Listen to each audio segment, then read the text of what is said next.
Good morning. We have one more minute and we're going to get started. Dave, we see you too. Welcome, Dave.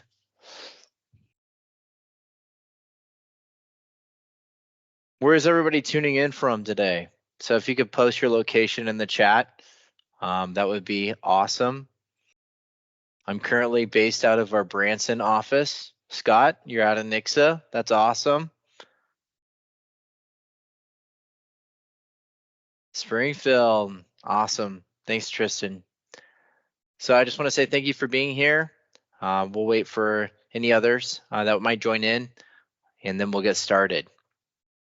We're going to be very expeditial today. We're going to try to stay on time. The point of these is just to be brief and keep everybody current on what's going on, specifically in the accounting and wealth management area. All right, let's get started. I'm going to move to the agenda. Today, we're really going to cover just obviously an introduction of who we are, the current cybersecurity landscape. We're going to talk about the specific two types of threats today.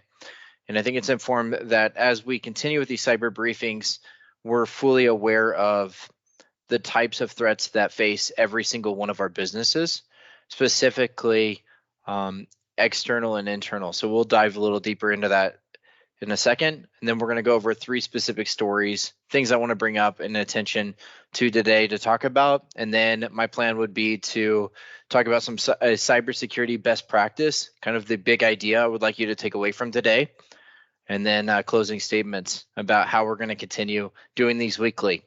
So let's get started. Who are we? I'm Garrett. I'm the CEO here at Vandernet. I love cybersecurity.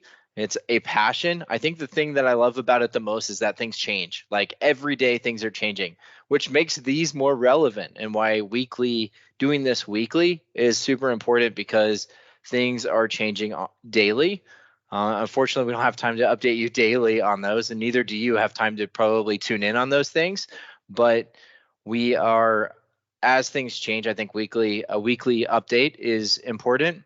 I just want to tell you a little bit about Vandernet. Vandernet, we're a cybersecurity focused IT solutions company. We focus on US Central region, and we focus specifically on accounting and wealth management firms. So as we kind of gear these weekly cyber briefings, they're going to be geared towards the accounting and wealth management industry, as we might branch out of those a little bit to talk about the bigger cyber reality of what's happening and how people are getting hacked and examples, so that way you guys can be aware of those and prepare for that. But we want to try to stay as focused as possible on accounting and wealth management. And so really at Vandernet, we care deeply about your business, and that's why we're doing this, is because we want you to be educated and know that you need to be taking the right steps to protect your business. And we help you solve issues that are facing your business.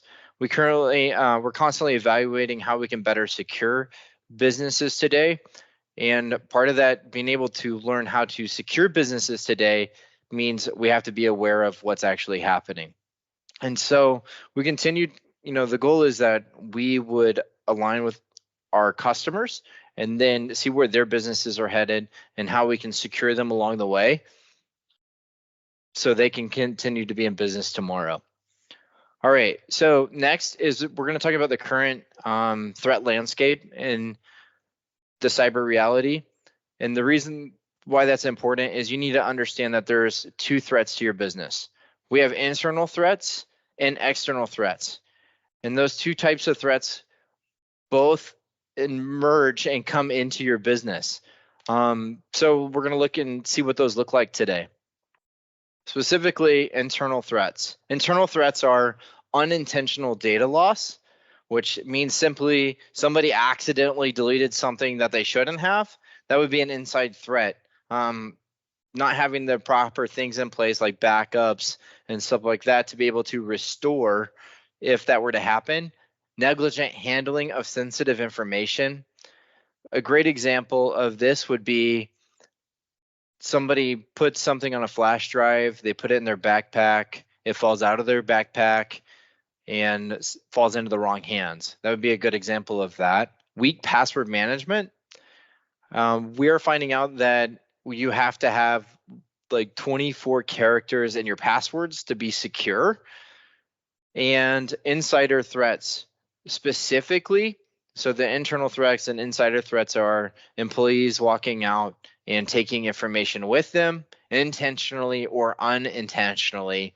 And we'll talk about that in my cybersecurity tip today.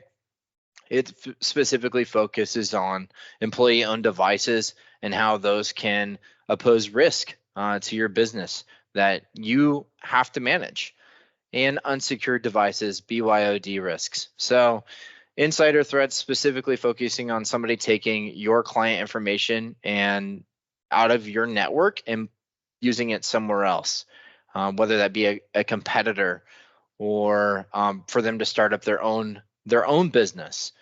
Then using unsecured devices or BYOD risks, which stands for bring your own device risk. And we'll talk about that, like I said, later. Next is external threats. So I think we're more aware of what's happening potentially externally than sometimes those inside threats that I just talked about. Phishing and social engineering. A great example is the MGM hotel that was just recently hacked. 10-minute phone conversation, somebody posing to be a high-level executive with support and getting accesses to systems that they should have never had access to. And unfortunately, in that particular case, support fell prey to social engineering, somebody posing to be somebody that they were not.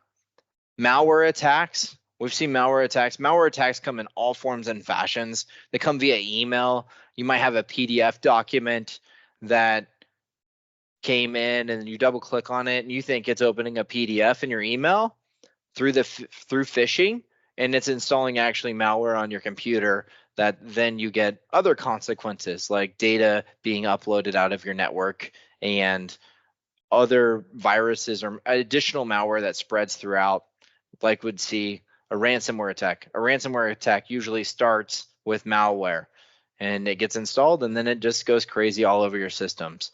So the supply chain attacks is a really big thing that's up and coming.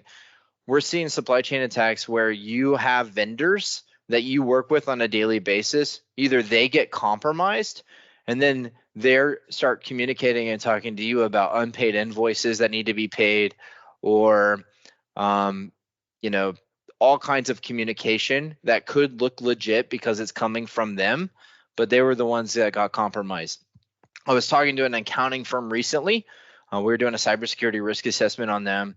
And one thing that happened in their case was they paid bills for customers.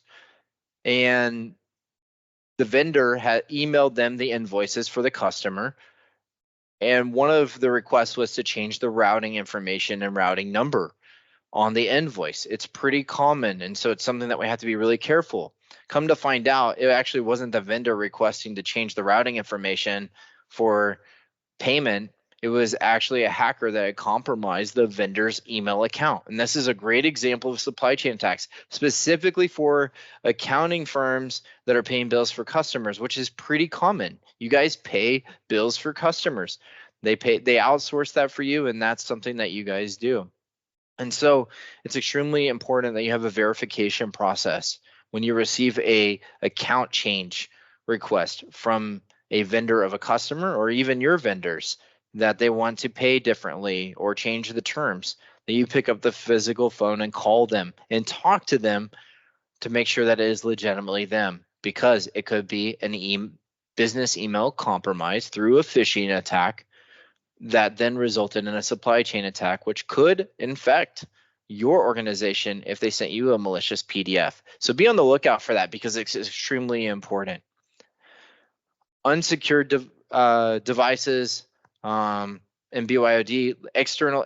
If an external device comes in your network from someone else, like a hacker could get on your guest Wi-Fi network and then launch malware into your network, that could be a problem. And then obviously ransomware attacks. Ransomware attacks are extremely popular. And I just looked at a statistic this week that actually has, that's the financial services is the fifth largest industry that experiences ransomware attacks due to hackers. So it's extremely important, and we'll be talking more specifically on each one of these over the weeks to come, but it's important that you understand you have inside threats that you have to be aware of and outside threats you have to be aware of. So let's talk about 3 specific things today. I just want to go over what we're seeing, and put one in the chat if you've heard of a thing called Reddit. I think today in our age, in the age of today, yeah, if you have an opinion on something or you want to go tell the world about something, Reddit seems to be the thing. But I decided to, for today's instance, go look at some kind of accounting things that are happening on a Reddit, and we're going to talk about some of these scenarios real quick. So this literally happened 19 days ago. It says our CPA says she was hacked and someone rerouted our refund. We just got a call that there is a lot still to sort out, but our CPA says that she was hacked and someone basically changed the routing numbers for multiple refunds and all were near completion, but she was still in her system for final processing.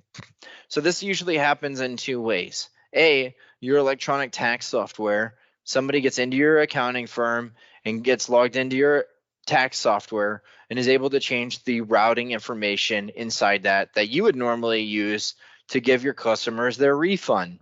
In this particular case, hackers got into the tax software more than likely and changed the routing information. So one of the things that she said is she will call the IRS Monday to stop processing of the payment.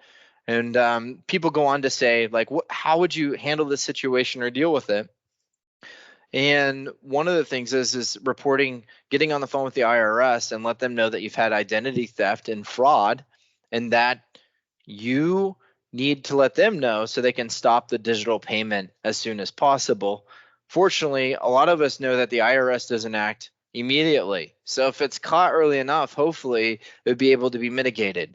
But if they have access, here's the real thing. If they have access to get into the tax software and change the deposit information, more than likely they have access to a lot of other information inside the firm. We're only concerned in this particular case, based on this Reddit post, of our tax refund. But there's other implications here that we need to dig deeper, and we need to figure out what is actually happening. All right, the next one is my company was hacked.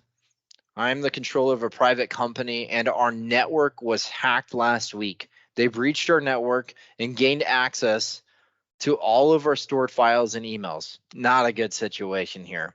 Thankfully, not our database or payroll, which is third-party cloud-based, was touched. We have an outside service provider that maintains our network for us and an internal IT guy who does the boots on the ground work. So pretty much what happens here in this post is they had a third-party assessment that was performed. We would call that here at Vandernet a cybersecurity risk assessment. They had that performed. The results came back, showed that there was several vulnerabilities that needed to be patched, and that was done in March of 2023. And here we are. This post was 4 months ago, so roughly in January, and those holes were not patched. So it's extremely important that we're not just doing risk assessments, that we're actually taking the feedback we're getting from those cybersecurity risk assessments and we're doing something about it. And you'll go on to read that that's what they determined, how the hackers got into their system was because of those vulnerabilities that were left open. And so who's at fault here? Great, you have cybersecurity insurance, but when it comes down to it, this could be considered negligence because you were informed and you were aware that there was vulnerabilities and you needed to get them patched in a timely manner. So it's extremely important to understand, if you're doing these security assessments, it's extremely important that we are actually fixing the holes. Next, that I thought I'd bring up today was the top accounting firm hacks in history. They listed Arthur Anderson in one of them, but it was in regard to the Enron scandal. So I just took that one out for today. But today we're going to talk about Deloitte in 2016. Their global email server was compromised, and Ernst & Young in 2016 as well, an employee laptop stolen. Never good when you have your entire global email server compromised. And I would imagine that MFA was not a thing that was extremely enforced then, but it is now. And a lot of times you can't get cybersecurity insurance coverages unless you have MFA. And what we're starting to see a trend here in the industry is they're now moving beyond just having MFA in place, and there's a whole series of things that you should have in place. So Ernst & Young, the employee laptop stolen. So that would either be the actual company's employee laptop or a personal employee laptop. And we'll get into that here in a second as we continue through. So cybersecurity best practices. Today, I want to leave you with one thing to ponder and think about. That would be today's big idea is bring your own device. And what are the ramifications? So bring your own device is employees using their non-company owned devices. What does that look like, and how is that important or relative to today's conversation? We did a cybersecurity risk assessment on an accounting firm, and what we found out was one of the owner's computers had around $4.5 million worth of risk on his computer. What we later discovered after further conversation is he had priorly worked for another firm, and that firm allowed him to use his own device at that firm. Unbeknownst to him, he was actually shocked that there was $4.5 million worth of risk sitting on his computer. And then the light bulb went off. He had realized that he had tons of tax returns from the old firm that he worked for prior to starting his own firm. Immediately, he was aware, because of that cybersecurity risk assessment, of the data that he had that wasn't even his risk to own, but because his employer allowed him to use his computer for that, it created a substantial amount of risk for him. So the first thing leaving from that meeting, he was going to go purge all of that historical data that wasn't even his to begin with, but it existed on his computer. And what we're seeing is a trend of just honestly firms, this is really notorious in not as much in our wealth management customers because there's more regulation in place, but we're seeing increased regulation in the accounting industry with the FTC safeguards, that there is active monitoring and that there's cybersecurity risk assessments that need to be actively done all the time.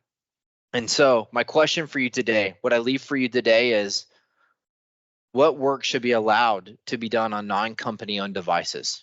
Are you going to allow company emails to be on those non-company owned devices? Or are you going to set strict policies that say only company owned devices should have company information and data? At Vandernet, we're advocates for the second. Company owned devices are the ones that should have company owned information, and they should be encrypted. We go back to the Deloitte conversation where the employee's laptop was stolen and then the data was gone. This can be mitigated. This can be avoided. If an employee's laptop gets stolen, you should be able to know that it's encrypted, that it's useless to whoever receives it. So I leave you with that today is bring your own device policies. We don't allow bring your own device policies at Vandernet. Everything is provided by the company for the company's use so we can ensure the proper security and we are aware of what risk is on every computer inside the business. So today, I just want to say thank you for your time today. Thank you for being here. Thank you for listening to our weekly cyber briefing today. And hopefully you got some information that would be helpful for you understanding internal and external threats that pose our business. Also, hopefully you guys took away some things that it's extremely important that we are securing our stuff in our business. Lastly, I would love to encourage you, if you want to further have a conversation about your business and cybersecurity, we would love for you to connect, and you can scan the QR code on your screen or go to the link bit.ly/rethink secured and set up a free cybersecurity strategy session